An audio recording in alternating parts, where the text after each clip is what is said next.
గన్పూర్ ఆనకట్ట ఎత్తు పెంచే పనుల్లో జాప్యం జరుగుతుందని ముంపు ప్రాంతాలపై రీసర్వే నిర్వహించాలని నర్సాపూర్ ఎమ్మెల్యే వాకిటి సుంతా లక్ష్మారెడ్డి ప్రభుత్వానికి విజ్ఞప్తి చేశారు. మెదక్ జిల్లా కొల్చార మండలం గన్పూర్ ఆనకట్ట వద్ద శనివారం స్థానిక బీఆర్ఎస్ నాయకులతో కలిసి గంగమ్మ తల్లికి పూజలు చేశారు. ఆనకట్టపై నుంచి ప్రవహించే నీటి మట్టాన్ని పరిశీలించారు. ఈ సందర్భంగా ఎమ్మెల్యే మాట్లాడుతూ గతంలో నిర్వహించిన సర్వే కాకుండా రీసర్వే నిర్వహించి రైతులకు నష్టపరిహారాన్ని అందజేయాలన్నారు. ఎమ్మెల్యే వెంట మండల టీఆర్ఎస్ పార్టీ అధ్యక్షులు రాంపల్లి గౌరీశేఖర్ గుప్తా, సిడిసి మాజీ చైర్మన్ నరేందర్ రెడ్డి, మండల టీఆర్ఎస్ యువత అధ్యక్షులు కోనాపూర్ సంతోష్రావు, టీఆర్ఎస్ నాయకులు ముత్యంగారి సంతోష్ కుమార్, చిట్యాల యాదయ్య, బాగారెడ్డి, కరెంటు రాజాగౌడ్, నింగొల్ల చెన్నయ్య, చౌరిగారి చిన్నరాములు, మహేష్, గౌరీశంకర్, మన్సూర్ అహ్మద్, కొమ్ముల యాదగౌడ్, సోమా నర్సింహులు, లక్ష్మీనారాయణ గౌడ్ తదితరులు పాల్గొన్నారు. గన్పూర్ ఆనకట్టకు సంబంధించి మరి ఆనకట్ట ఓవర్ఫ్లో అవుతున్నటువంటి సందర్భంలో మేమందరం కూడా వచ్చి చూసి గంగమ్మ తల్లికి పూజా కార్యక్రమం నిర్వహించడం జరిగింది. ఆ గంగమ్మ తల్లి చల్లవి చూస్తే రైతులందరికీ కూడా సురక్షంగా ఉంటారు. కాబట్టి ఆ అమ్మను మేము ప్రార్థించడం ఏంటంటే రైతుల పంటలు ఏవైతే ఇప్పుడు వేస్తున్నారో అవన్నీ కూడా మరి పండే విధంగా అమ్మ ఆశీర్వదించాలని చెప్పేసి మేము కోరుకోవడం జరిగింది. అంటే ఇప్పుడు ఇక్కడ ఏంటంటే మనకు గన్పూర్ ఆనకట్ట కూడా పెంచడం జరిగింది. ఎందుకంటే మనకి ప్రతిసారి 0.12 టీఎంసీ నీళ్ళు వదులుతున్నారు. అదైతే అక్కడ నుంచి ఇక్కడికి వచ్చే వరకు ఏంటంటే గన్పూర్ ఆనకట్ట నిండేటువంటి పరిస్థితి లేదు. కాబట్టి అప్పుడు 42 కోట్ల రూపాయలతో దాని హైట్ పెంచాలన్న ఒక ఆలోచనతో మరి గతంలోనే శాంక్షన్ చేయడం జరిగింది. సో దాని పనులు ఏంటంటే ఇప్పుడు రైతులకు సంబంధించినటువంటి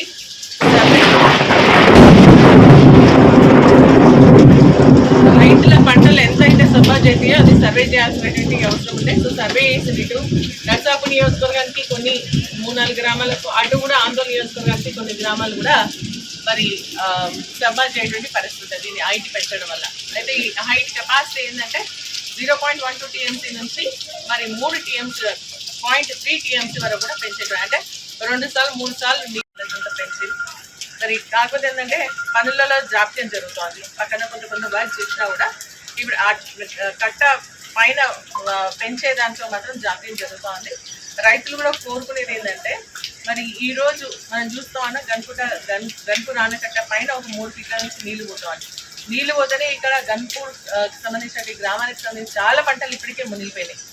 అక్కడికి వెళ్ళి అటు ముందుకు సంగాయపేట కానీ అటు తర్వాత రంగంపేట కానీ ఈ విధంగా అన్ని గ్రామాలకు సంబంధించినటువంటి వాళ్ళు ఏదైతే సర్వే చేస్తుందో ఆ సర్వే కంటే కూడా ఎక్కువ మునిగిపోతా ఉన్నాయి. కాబట్టి రైతులందరూ కూడా రిక్వెస్ట్ చేస్తున్నారు, దీన్ని మళ్ళీ రీసర్వే చేయండి. ఇప్పుడు ఉన్నటువంటి ఫ్లడ్ ఏదైతే ఉందో ఆ ఫ్లడ్ వాటర్ ఏ విధంగా పోతుందో దాంట్లో ఎంతైతే సబ్మర్జ్ అవుతుందో దానికి రెట్టింపు తీసుకోవాల్సినటువంటి అవసరం. ఎందుకంటే 6 ఫీట్లు మనకు పెంచుతా ఉన్నాం. సో 6 ఫీట్లు అంటే అది ఒకవేళ నీళ్ళు ఫ్లడ్ వస్తే దానిపైన కూడా ఇంకా 3 ఫీట్లు పోయేటువంటి పరిస్థితి ఉంటుంది. కాబట్టి దాంట్లో ఎంత మునిగిపోతుందో ఒకసారి ఆలోచన చేసుకుని రైతులు ఎంత సబ్మెన్షన్స్ అవుతుందో వాళ్ళందరూ కూడా ఈ యొక్క రైతు కంపెన్సేషన్ ఇవ్వాలి. ల్యాండ్ అక్విజిషన్ తీసుకున్నటువంటి వాటికి అందరికీ కూడా కంపెన్సేషన్ ఇవ్వాలి.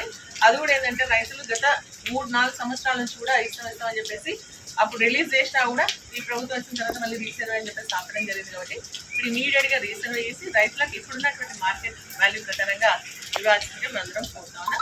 ఈ పనులు కూడా తొందరగా చేయించాలని చెప్పేసి కూడా కోరుతాను. ఎందుకంటే ఈ నర్సాపూర్ నియోజకవర్గానికి ఇది ఒక్కటే ఆనకట్ట, ఇంకా వేరే ఇక్కడ ఎటువంటి సోర్సెస్ లేదు. కాబట్టి ఇది బాగుంటేనే ఇక్కడ ఉన్నటువంటి రైతులు కూడా బాగుంటారు. కాబట్టి దానిపైన కట్టినటువంటి చెక్ డ్యామ్స్ కూడా మంచి వాటర్ వస్తుంది. కాబట్టి నేను తొందరగా పనులు కంప్లీట్ చేయాలి. అదేవిధంగా రైతులను కూడా మంచి కంపెన్సేషన్ ఇచ్చి ఆదుకోవాలని మళ్ళీ రీసర్వే చేయాలని చెప్పేసి కూడా మేము కోరుతాను. మరి ఈరోజు గంగమ్మ తల్లిని కూడా మేము ప్రార్థిస్తా ఉన్నాం. ఇక్కడ దుర్గామాత కూడా ఉంది, పాత మనకి ఇది సంబంధించినటువంటి గుడి. సో అమ్మవారిని కూడా ప్రార్థిస్తా ఉన్నాం. మరి మన దుర్గామాతను కూడా ప్రార్థిస్తా ఉన్నాం. రైతులందరూ కూడా బాగుండాలని ఆశీర్వదించాలని చెప్పేసి కూడా మేము కోరుతాం.